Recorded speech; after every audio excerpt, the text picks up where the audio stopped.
नमस्कार विद्यार्थियों। आज अपन इत संज्ञक दो और सूत्रों को पढ़ेंगे। पहला सूत्र है चुटु और दूसरा सूत्र है लशक व तद्धिते। चुटु सूत्र का अर्थ है प्रत्यय के आदि में स्थित च वर्ग और ट वर्ग की इत संज्ञा हो जाती है। अर्थात प्रत्यय के प्रारंभ में यदि च वर्ग अर्थात च छ ज झ ञ और ट वर्ग अर्थात ट ठ ड ढ ण है तो उनकी इत संज्ञा हो जाती है। जैसे उदाहरण है जस।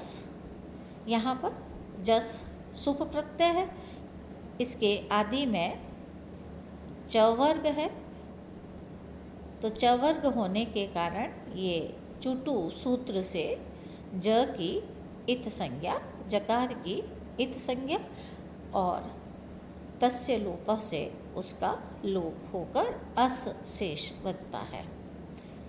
इसी प्रकार टाप, ये टाप प्रत्यय है। यहाँ प्रत्यय के आदि में स्थित ट वर्ग का टकार है, तो इस टकार की इत संज्ञा और पकार की हलंत्यम से इत संज्ञा होकर तस्य लोपः से उसका लोप हो जाता है और उस टाप में से आ शेष रहता है।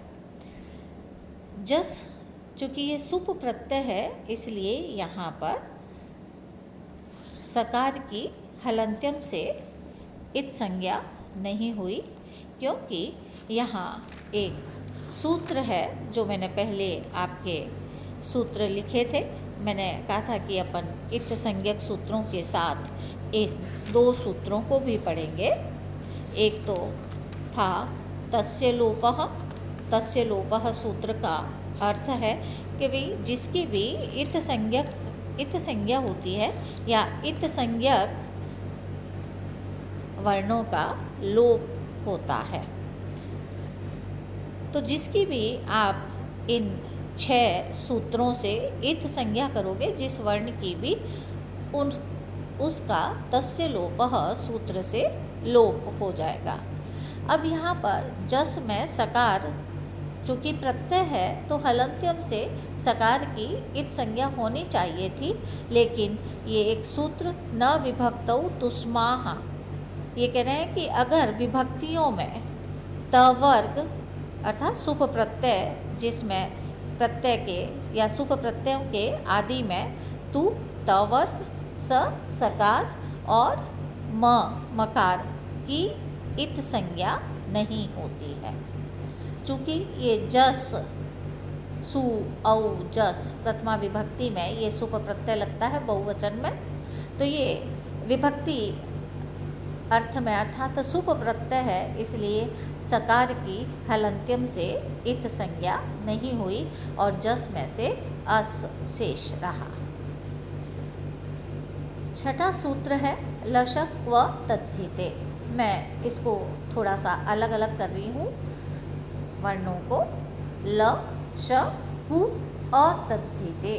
अतद्धिते अर्थात तद्धित प्रत्ययों को छोड़कर, तद्धित प्रत्ययों के अतिरिक्त किसी भी प्रत्यय के प्रारंभ में, आदि में अर्थात प्रारंभ में स्थित ल लकार श शकार और हु अर्थात क वर्ग की इत संज्ञा हो जाती है। ल श और हु की इत संज्ञा हो जाती है। ल से तात्पर्य लकार, श से तात्पर्य शकार और हु अर्थात क वर्ग क ख ग घ और ग, इनकी इत संज्ञा हो जाती है।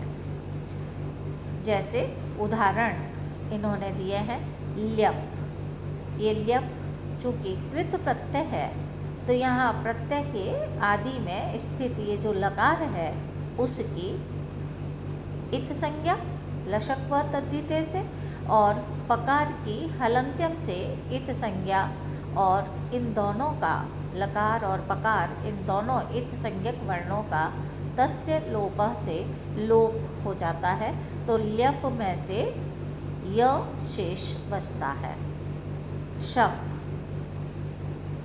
श ये प्रत्यय के आदि में है, तो इसलिए लशक व तद्धिते सूत्र से शकार की इत संज्ञा और हलंत्यम से पकार की इत संज्ञा और तस्य लोपा से ये शकार और पकार का लोप होकर शप में से अ शेष बचता है।